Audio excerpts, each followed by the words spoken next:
নরসিংদীর বাদুয়ার চরে অনুষ্ঠিত নারী সমাবেশে প্রধান অতিথি ছিলেন সাবেক সংসদ সদস্য এবং বিএনপির যুগ্ম মহাসচিব খায়রুল কবির খোকন।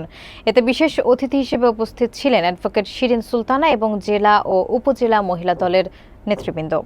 এস আলমের প্রতিবেদনে থাকছে বিস্তারিত। নরসিংদীর বাদুয়ার চরে অনুষ্ঠিত নারী সমাবেশে শনিবার বিভিন্ন স্তরের বিএনপি এবং মহিলা দলের নেতৃবৃন্দ অংশ নেন। সমাবেশে প্রধান অতিথি হিসেবে উপস্থিত ছিলেন সাবেক সংসদ সদস্য এবং বিএনপির যুগ্ম মহাসচিব খায়রুল কবির খোকন। বিশেষ অতিথি হিসেবে অ্যাডভোকেট শিরিন সুলতানা অংশ নেন এবং নারীদের রাজনৈতিক অংশগ্রহণ ও গণতান্ত্রিক অধিকার নিয়ে বক্তব্য প্রদান করেন। সমাবেশে জেলা বিএনপির প্রকাশনা বিষয়ক সম্পাদক জাহিদুল কবির ভূঁইয়া, মহিলা দলের সভাপতি অ্যাডভোকেট উম্মে সালমা মায়া এবং সাধারণ সম্পাদক স্বপ্না আহমেদ সহ জেলা ও উপজেলা পর্যায়ের নেতৃবৃন্দ উপস্থিত ছিলেন। অনুষ্ঠানে সভাপতিত্ব করেন নরসিংদী সদর উপজেলা মহিলা দলের আহ্বায়ক তাহমিনা আহমেদ আর সঞ্চালনায় ছিলেন মনিরা বেগম। বক্তারা বলেন, বর্তমান পরিস্থিতিতে নারীদের ঐক্যবদ্ধ ভূমিকা গণতন্ত্র পুনরুদ্ধারে গুরুত্বপূর্ণ ভূমিকা রাখবে।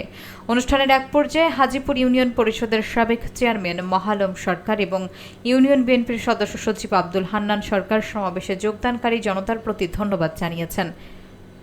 উপজেলা মহিলা দলের উদ্যোগে আয়োজিত আজকের এই সমাবেশের নির্বাচনী সমাবেশের সম্মানিত সভাপতি আমাদের এই মহিলা দলের সাধারণ সম্পাদক তাহমিনা শিল্পী উপস্থিত আছেন। আমাদের এই অনুষ্ঠানে সম্মানিত বিশেষ অতিথি আমাদের সভাপতি ভূঁইয়া উপস্থিত আছেন। আমাদের উপস্থিত আছেন আমার উপস্থিত। আপনার কেমন আছেন? ভালো।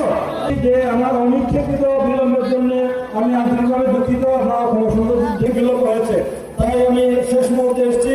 আমি বক্তব্য প্রলম্বিত করবো না, কিছুক্ষণের মধ্যেই মাধ্যমিক আদান করবে। ইতিপূর্বে আপনি আমাদের বক্তাদের বক্তব্য শুনেছেন। প্রিয় বোনেরা, ভাইয়েরা, আমি যে কথাটি বলতে চাই যে এই আগামী নির্বাচন হবে অত্যন্ত একটি গুরুত্বপূর্ণ নির্বাচন। এই নির্বাচন কঠিন এবং চ্যালেঞ্জিং নির্বাচন।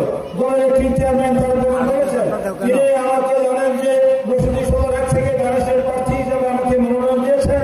আমি আগেও আপনাদের উপনির্বাচনে এই এলাকা থেকে আমি এমপি হয়েছিলাম। আমি আমাদের জনপ্রতিনিধি হিসেবে খেদমত করার চেষ্টা করেছি।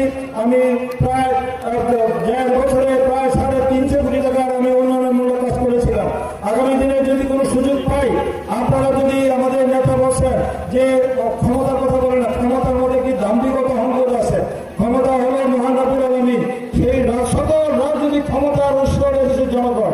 তাই জনগণ মা বোনরা, আপনারা ভোটের প্রায় 52% আপনারা ভোটার। আপনারা যদি আগামী দিনে ধানেশের প্রার্থীদেরকে নির্বাচিত করেন, আমাকে নির্বাচিত করেন।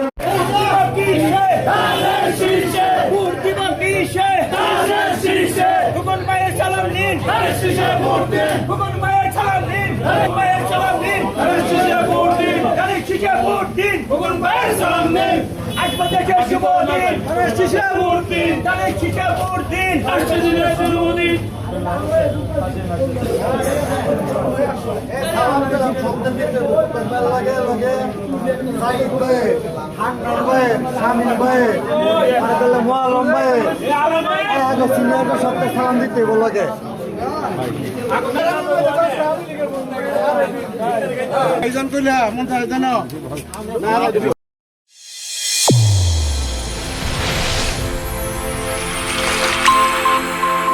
চ্যানেল A1 হৃদয়ের স্পন্দন।